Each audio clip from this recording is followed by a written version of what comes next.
आज भूगर अखाड़े पर हमारे संदीप यादव रामगढ़ के आए हैं। ये बाई पार क्या नाम है? अजय यादव। आपका? सोमनाथ यादव। आपका? संजय यादव। ये सभी लोग हमारे अखाड़े पर आए हैं। देखना है बाजुओं में कितना जोर है। 5001 रुपया इनाम।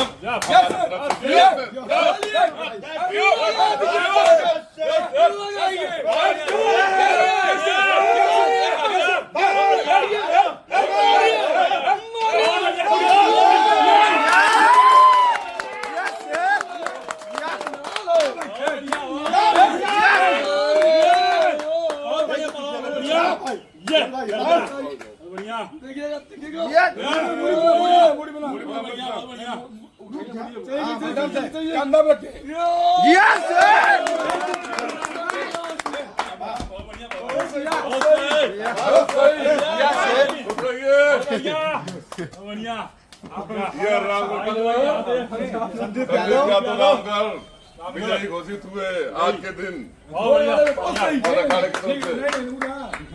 ठीक किया है।